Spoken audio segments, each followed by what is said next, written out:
നമസ്കാരം. തെക്കോടക്കിലേക്ക് വീണ്ടും സ്വാഗതം. ഞാൻ വി കെ ചെറിയാൻ, ഡൽഹിയിൽ നിന്നും. എൻ്റെ സീനിയർ സുഹൃത്ത് ശ്രീ മാധവൻകുട്ടി, നാട്ടിൽ നിന്നും. ഞങ്ങൾ ഇന്ന് സംസാരിക്കുന്നത് കേരളത്തിൽ ഇപ്പോൾ നടന്നുകൊണ്ടിരിക്കുന്ന മന്ത്രിസഭാ രൂപീകരണത്തിന് ആഭ്യന്തര വകുപ്പ്, പ്രധാനപ്പെട്ട വകുപ്പ്, സീനിയോറിറ്റി എന്നൊക്കെ പറഞ്ഞ് കോൺഗ്രസിൽ നടക്കുന്ന പിടിവലിയെക്കുറിച്ച് ആണ്. ഒരു തരത്തിൽ പറഞ്ഞാൽ സാധാരണ മുഖ്യമന്ത്രിമാരാണ് ആഭ്യന്തര വകുപ്പ് കൈകാര്യം ചെയ്യുന്നത്. സംസ്ഥാന സിറ്റുവേഷനിൽ, സംസ്ഥാനത്തിൽ പൊതുവെ ഉള്ള ഒരു അതായത് രാഷ്ട്രീയമായി ആഭ്യന്തര വകുപ്പ് വളരെ പവർഫുൾ ആണ്. കേന്ദ്രത്തെ പോലെയല്ല. അവിടെ പ്രൈം മിനിസ്റ്റർ ആരായാലും ഐബിയും എല്ലാ ഹോം മിനിസ്ട്രിയുടെ അപ്പാരറ്റസും ഡെയിലി റിപ്പോർട്ട് ചെയ്യുന്ന പ്രൈം മിനിസ്റ്റർക്കാണ്. അദ്ദേഹം ഹോം മിനിസ്റ്റർ ഒരു കോപ്പി എന്നുള്ള മട്ടിലാണ്. പക്ഷേ സംസ്ഥാനത്ത് അങ്ങനെയല്ല. പോലീസ് ചീഫൊക്കെ ആഭ്യന്തര വകുപ്പിനാണ് പ്രധാനപ്പെട്ട വിവരങ്ങളൊക്കെ കൊടുക്കുന്നത്, രാഷ്ട്രീയമായും സാമൂഹ്യമായും. അതുകൊണ്ട് തന്നെ സാധാരണ മുഖ്യമന്ത്രിമാർ തങ്ങളുടെ ഒരു അവകാശമായി ആഭ്യന്തര വകുപ്പിനെ കാണാറുണ്ട്. ആഭ്യന്തര വകുപ്പ് ഇല്ലാത്ത മുഖ്യമന്ത്രിമാർ അത്ര പവർഫുൾ അല്ല. നമ്മൾ കണ്ടാണ് VSന്റെ കാര്യത്തിൽ, നേരത്തെ ഉമ്മൻചാണ്ടിയുടെ കാര്യത്തിൽ ഒക്കെ ആൾക്കാർ പറയുന്നുണ്ട്. ഉമ്മൻചാണ്ടിയുടെ ഓഫീസിൽ കയറി പോലീസ് കയറി അദ്ദേഹത്തിന് ഒരു സ്റ്റാഫിനെ അറസ്റ്റ് ചെയ്യുന്ന ഒരു സിറ്റുവേഷൻ വരെ ഉണ്ടായി. ആ കേസ് എങ്ങനെ എത്തിയില്ല എന്ന് നമുക്കറിയാം. അപ്പൊ ഇങ്ങനെയൊക്കെയുള്ള സംഗതികൾ ഒഴിവാക്കാൻ വേണ്ടിയാണ് പൊതുവെ ആഭ്യന്തരം മുഖ്യമന്ത്രി തന്നെ ചെയ്യുന്നത്. പക്ഷെ ഇവിടെ ഒരു ക്ലൈമറ്റ് വീണ്ടും ഉണ്ടായിരിക്കുന്നത്, അതായത് പഴയ കോൺഗ്രസ് പൊളിറ്റിക്സിലേക്ക്, പഴയ നേതാക്കന്മാരുടെ ഒരു ടെന്നീസ് പിങ് പോങ് പൊളിറ്റിക്സ് എന്ന് പറയുന്നത്, അതിലേക്ക് പോകുന്നു. സതീശനെ അതിലേക്ക് വലിച്ചിഴക്കുന്നു എന്ന് നമുക്ക് പറയേണ്ടി വരും, അല്ലേ സർ?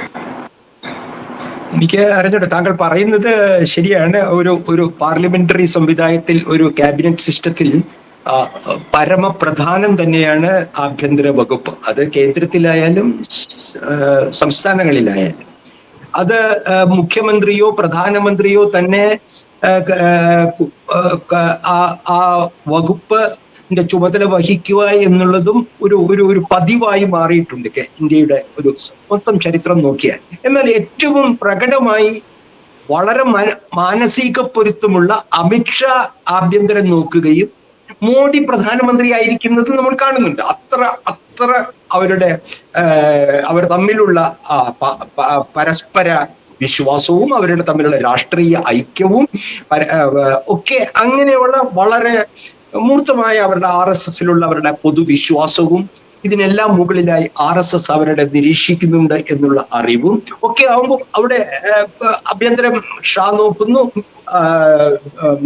പ്രധാനമന്ത്രിയുടെ ഓഫീസ് വഴി അതിലും ഒരു PMO ഒരു പ്രധാന സ്ഥാപനമായി ഹോം മിനിസ്ട്രിയെ കൂടി ഉൾപ്പെടുന്ന വിധത്തിൽ കാര്യങ്ങൾ കൊണ്ടുപോകുന്നു. അപ്പൊ അത് സാധ്യമാണ്. നിങ്ങൾക്ക് മുഖ്യമന്ത്രി ആഭ്യന്തര വകുപ്പ് നേരിട്ട് കൈകാര്യം ചെയ്യാതെ ഒരു വളരെ തനിക്ക് വിശ്വസ്തനായ, തനിക്ക് എല്ലാ അർത്ഥത്തിലും വിശ്വസിക്കാവുന്ന, തന്റെ രണ്ടാം നമ്പർ എന്ന് വേണമെങ്കിൽ പറയാവുന്ന ഒരു സ്ഥാനത്ത് എന്ന ഒരു വ്യക്തിക്ക് ആ ആഭ്യന്തരം കൊടുക്കുന്നത് എന്തുകൊണ്ടും ഉചിതമായിരിക്കും. അതാണ് സാധാരണ ജനാധിപത്യ പ്രക്രിയയിൽ ഏറ്റവും അഭികാമ്യമായിട്ടുള്ളത്. അതായത് ഇപ്പൊ സതീശൻ മുഖ്യമന്ത്രി, സതീശൻ ഏറ്റവും വിശ്വാസമുള്ളതും ഭരണപരിചയവുമുള്ളതും ഉള്ള ഒരു മന്ത്രിക്ക് ആഭ്യന്തരം നൽകുക, അദ്ദേഹം അങ്ങനെ വേണമെങ്കിൽ. എന്നാൽ ഇവിടെ സംഭവിക്കുന്നത് യഥാർത്ഥത്തിൽ മുഖ്യമന്ത്രി പദത്തിന് വേണ്ടി പരസ്പരം മത്സരിച്ച രണ്ടുപേരിൽ ഒരാൾ, അത് വളരെ സതീശനേക്കാൾ വളരെ സീനിയറായ ഒരു വ്യക്തി, ഇതിനു മുൻപ് നിരവധി തവണ ആഭ്യന്തരം കൈകാര്യം ചെയ്ത ആഭ്യന്തര വകുപ്പ് എന്ന താക്കോൽ സ്ഥാനത്തിരുന്ന NSSകാരൻ സുകുമാരൻ നായരുടെ വാക്കിൽ പറഞ്ഞാൽ മന്ത്രിസഭയുടെ താക്കോൽ സ്ഥാനമാണ് ആഭ്യന്തരം. അതുകൊണ്ടാണല്ലോ അവിടേക്ക് രമേശ് ചെന്നിത്തല ഒരിക്കൽ കൊണ്ടുവരേണ്ടി വന്നത്. അപ്പൊ ഇത്തരത്തിൽ ചെറിയ വിഭിന്നമായിട്ടുള്ള ചില സമീപനങ്ങളും രാഷ്ട്രീയ പശ്ചാത്തലവും ബന്ധങ്ങളുമുള്ള രണ്ടുപേർ തമ്മിലുള്ള ഒരു ഐക്യം എങ്ങനെയാണ് സാധിക്കുക എന്നുള്ളത് ഒരു വലിയ വെല്ലുവിളിയാണ്. രമേശ് ചെന്നിത്തല ആഭ്യന്തരമന്ത്രി സ്ഥാനം വേണമെന്ന് പിടിവാശി പിടിക്കുകയാണെന്നാണ് നമ്മൾ പറഞ്ഞത്. അത് സ്വാഭാവികമാണ്. അതായത് ഒരു ഉപമുഖ്യമന്ത്രിയായി അദ്ദേഹം ഒരിക്കലും ഇരിക്കുകയില്ല. സതീശന്റെ കീഴിൽ ഉപമുഖ്യമന്ത്രി എന്നുള്ള സ്ഥാനം ഒരിക്കലും രമേശ് സ്വീകരിക്കുകയില്ല. ഒരു സ്പീക്കർ സ്ഥാനമോ ഒന്നും സ്വീകരിക്കില്ല. അത് നമുക്ക് മനസ്സിലാക്കാൻ കഴിയും. അദ്ദേഹത്തിന്റെ ആത്മാഭിമാനത്തിന്റെ ഒരു പ്രശ്നമായി അദ്ദേഹം കാണും. എന്നാൽ അദ്ദേഹം ആഭ്യന്തരമന്ത്രിയായിരിക്കുമ്പോൾ അതിന്റെ താക്കോൽ സ്ഥാനത്ത് താനാണ് എന്ന് തന്റെ അനുയായികൾക്കും തന്റെ കൂടെ നിൽക്കുന്ന MLA-മാർക്കും ഒക്കെ സന്ദേശം കൊടുക്കാനാണ് നല്ലതാണ്. പിന്നെ ഈ കോൺഗ്രസിലെ മുറിവ് ഉണക്കാനും ഒരു പക്ഷേ അത് സതീശൻ അതിന് തയ്യാറായേക്കും. പക്ഷെ അതിന്റെ പ്രത്യാഘാതങ്ങളും ഒക്കെയാണ് നമ്മൾ മലയാളികൾ ചർച്ച ചെയ്യേണ്ടത്. ഇന്നത്തെ അവസ്ഥയിൽ അവിടെയാണ് എനിക്ക് ചോദിക്കാനുള്ളത് താങ്കളുടെ പരിചയം ഒക്കെ വെച്ചിട്ട്. സതീശൻ റെപ്രസെന്റ് ചെയ്യുന്ന ഒരു രാഷ്ട്രീയവും അദ്ദേഹം ഉണർത്തിയ ഒരു ജനവികാരവും മുന്നോട്ട് കൊണ്ടുപോകാൻ ഹോം മിനിസ്ട്രി അദ്ദേഹം തന്നെ കൈകാര്യം ചെയ്തതിന്റെ ഒരു ആവശ്യകത ഇല്ലേ ഇവിടെ? തീർച്ചയായിട്ടും അത് ഞാൻ പറയാം. സാധാരണ നിലയിൽ മുഖ്യമന്ത്രിയുടെ പ്രിവിലേജാണ് ഏത് വകുപ്പ് കൊടുക്കണമെന്ന്. എന്നാൽ യാഥാർത്ഥ്യം അതല്ല. ഇന്നത്തെ കോൺഗ്രസ് രാഷ്ട്രീയമായാലും മറ്റ് പാർട്ടികളുടെ പാർലമെന്ററി പാർട്ടികളുടെ രാഷ്ട്രീയമായാലും അതല്ല ഇവിടെ സംഭവിക്കുന്നത്. വളരെ അതിസവിശേഷമായ സാഹചര്യത്തിലാണ് കോൺഗ്രസിന്റെ നയിക്കുന്ന ഒരു മന്ത്രിസഭ ഉണ്ടാവുന്നത്. നമുക്ക് അതിന്റെ ചരിത്രം നമ്മൾ തന്നെ പലതവണ പറഞ്ഞത്. ഇത് പ്രശ്ന ജടിലമാണ്. അത് സാധാരണ നിലയ്ക്കാണെങ്കിൽ ഞാൻ എന്റെ വ്യക്തിപരമായ ഒരു കാഴ്ചപ്പാടിൽ സതീശൻ ഇങ്ങനെ ജനപിന്തുണയും ഹൈക്കമാൻഡിന്റെ പിന്തുണയും സാങ്കേതികമായി ഹൈക്കമാൻഡിന്റെ പിന്തുണയും ജനങ്ങളുടെ പിന്തുണയുമുള്ള ജനങ്ങൾ ആഗ്രഹിക്കുന്ന ഒരു ചോയ്സ് ആണെങ്കിൽ തീർച്ചയായും അത് സതീശൻ തന്നെയായിരിക്കണം ആഭ്യന്തര വകുപ്പ് കൈകാര്യം ചെയ്യേണ്ടത്. പക്ഷെ ഇവിടെ കൊടുക്കൽ വാങ്ങുകളിൽ കൂടിയാണ് നിശ്ചയിക്കുന്നത്. മുഖ്യമന്ത്രി അല്ല നിശ്ചയിക്കുന്നത്. മുഖ്യമന്ത്രിക്ക് തന്നെ MLA-മാരിൽ അവരുടെ പൂർണ്ണ വിശ്വാസം ഇനിയും നമുക്ക് മനസ്സിലാക്കേണ്ടിയിരിക്കുന്നു. ഹൈക്കമാൻഡ് പറഞ്ഞതുകൊണ്ട് സ്വിച്ചിട്ട പോലെ എല്ലാ MLA-മാരും സതീശന്റെ മുഖ്യമന്ത്രി പദത്തിന്റെ ആധികാരികതയും അതിന്റെ ആജ്ഞാശക്തിയും അതിനോട് യോജിക്കുമോ എന്ന് എനിക്ക് അറിഞ്ഞുകൂടാ. കോൺഗ്രസ് ആണ്, നമുക്ക് ചരിത്രം അങ്ങനെയാണ് കോൺഗ്രസിന്റെ. അപ്പോൾ വളരെ പ്രത്യേക തരത്തിലുള്ള ഒരു ലെജിസ്ലേച്ചർ പാർട്ടി തന്റെ മുഖ്യമന്ത്രി പോലും തന്നോട് മത്സരിച്ച ഒരു മുതിർന്ന നേതാവ്, മൂന്നാമത് ഇപ്പോഴും ദേശീയ സംവിധാനത്തിന്റെ ചുക്കാൻ പിടിക്കുന്ന KC വേണുഗോപാൽ തനിക്കെതിരെ. അപ്പൊ ഇത്തരത്തിലുള്ള ഒരു സാഹചര്യത്തിൽ ഒരു വിട്ടുവീഴ്ച എന്ന നിലയ്ക്ക് മാത്രമേ സതീശന് ആഭ്യന്തരം രമേശിന് കൊടുക്കാൻ പറ്റുകയുള്ളൂ. അത് ശരിയാണോ എന്ന് ചോദിച്ചാൽ അല്ല. ജനങ്ങൾ ആഗ്രഹിക്കുന്നത് അതിന് വേറെ ഒരു കാര്യം കൂടിയുണ്ട്. അത് നമ്മൾ രാഷ്ട്രീയം പറയാതെ പറ്റില്ല. രണ്ടുപേരുടെയും കേരളത്തിലെ ജനങ്ങളുടെയും ഘടക കക്ഷികളുടെയും ഇടയിലുള്ള ഇമേജ് വ്യത്യസ്തമാണ് ആഭ്യന്തര കാര്യത്തെ സംബന്ധിച്ച്. ആഭ്യന്തര കാര്യം എന്ന് പറയുമ്പോൾ പോലീസ്, നിയമപാലനം, സമാധാന പരിപാലനം. ഇന്നത്തെ സാഹചര്യത്തിൽ ഏറ്റവും പ്രധാനം കേരളത്തിലെ വിദ്വേഷ പ്രചരണം അവസാനിപ്പിക്കുക എന്നുള്ളതാണ്. കഴിഞ്ഞ 10 വർഷത്തെ CPM-ന്റെ ഏറ്റവും നേതൃത്വത്തിലുള്ള പിണറായി സർക്കാരിന്റെ ഏറ്റവും വലിയ നേട്ടമെന്ന് നമുക്ക് മനസ്സിലാക്കുന്നത് വർഗീയ കലാപം ഉണ്ടായില്ല. എന്നാൽ വർഗീയ കലാപം ഉണ്ടായില്ല എന്ന് പറയുന്നത് കൊണ്ട് മാത്രം സമാധാന അന്തരീക്ഷം ഉണ്ടാവുന്നില്ല. കേരളത്തിൽ ഏറ്റവും അധികം ഇസ്ലാമോഫോബിക് പ്രചരണങ്ങൾ നടന്നത് കഴിഞ്ഞ 10 വർഷമാണ്. ഏത് തലത്തിലും ആർക്കും മുസ്ലിം ന്യൂനപക്ഷങ്ങളെ കെട്ടിയിട്ടടിക്കാം. വഴിയിൽ കെട്ടിയിട്ട ചെണ്ട പോലെ ആർക്കും, കാസക്കാർക്കും ഏതെങ്കിലും ചില ലവ് ജിഹാദി എന്ന് പറഞ്ഞ പുരോഹിതന്മാർക്കും അല്ലെങ്കിൽ വെള്ളാപ്പള്ളിയെ പോലെയുള്ള സാമുദായിക നേതാക്കൾക്കും ആർക്കും സാമൂഹ്യ മാധ്യമത്തിലും പരസ്യമായും അത് ചെയ്യാൻ കഴിഞ്ഞിരുന്നു എന്നുള്ളത് അത് വലിയ ഒരു യാഥാർത്ഥ്യത്തെ കൊണ്ടുവരുന്നു. ആർക്കാണ് അത് മാറ്റിയെടുക്കാൻ കഴിയും? അത് കൂടുതൽ ശക്തിപ്പെടാൻ പോവുകയാണ്. കാരണം BJP വീണ്ടും 3 അംഗങ്ങളുമായി അസംബ്ലിയിൽ നിൽക്കുന്നു. അവർ അവരുടെ പ്രധാനമന്ത്രി തന്നെ കോൺഗ്രസിനെ വിശേഷിപ്പിക്കുന്നത് മാവോയിസ്റ്റ് മുസ്ലിം ലീഗ് കോൺഗ്രസ് എന്നാണ്. ഇതൊന്നും അറിഞ്ഞില്ലെന്ന് നടിക്കരുത് കേരളത്തിലെ ആളുകൾ. അപ്പോൾ ഇത് തീർച്ചയായിട്ടും താങ്കൾ മനസ്സിലാക്കേണ്ടത് കേരളത്തിലെ പ്രധാന ആഭ്യന്തര വകുപ്പിന്റെ ചുമതല ഇവിടെയുള്ള വർഗീയ വിദ്വേഷ പ്രചരണത്തിന്റെ അവസാനിപ്പിക്കുക. അതാണ് ആദ്യം. 2, പോലീസിനെ വർഗീയ മുക്തമാക്കുക.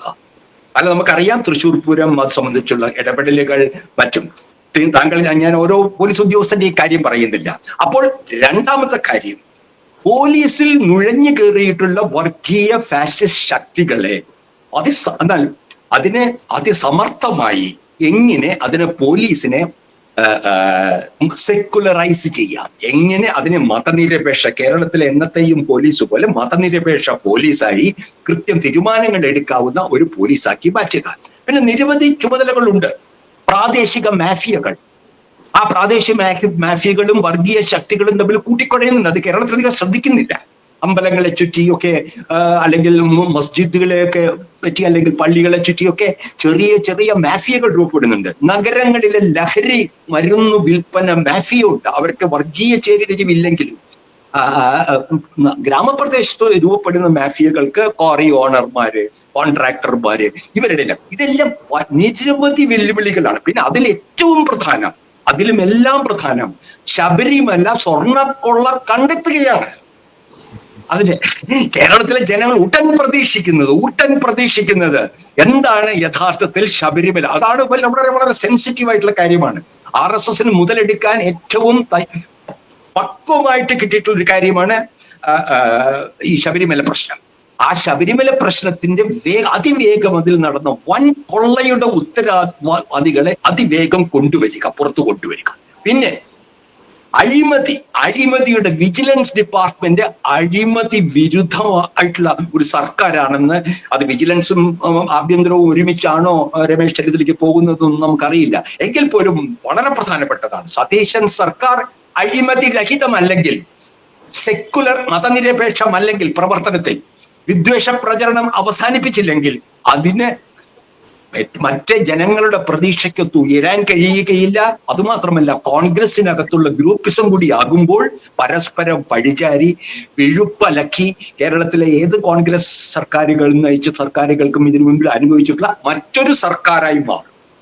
അതുകൊണ്ട് അവിടെയാണ് ഈ സതീശൻ ഫാക്ടർ ഉണ്ടാകുന്നത്. എനിക്ക് എൻ്റെ സുഹൃത്ത് ശ്രീ PJ ചെറിയൻ, കേരള മുസ്രീസ് ഫൗണ്ടേഷൻ കൊച്ചിയിലെ പുറത്ത് നടത്തുന്ന ആള്, അദ്ദേഹം പറയുന്നത് സതീശൻ ശരിക്കും ആ മുസ്ലിം സ്പിരിറ്റ്, അതായത് തലമുറകളായി മലയാള സമൂഹത്തിന് കിട്ടിയ ഒരു സഹവർത്തിത്വത്തിന്റെ സ്പിരിറ്റ് ഉണ്ട്, അതുള്ള മനുഷ്യനാണ് അദ്ദേഹം.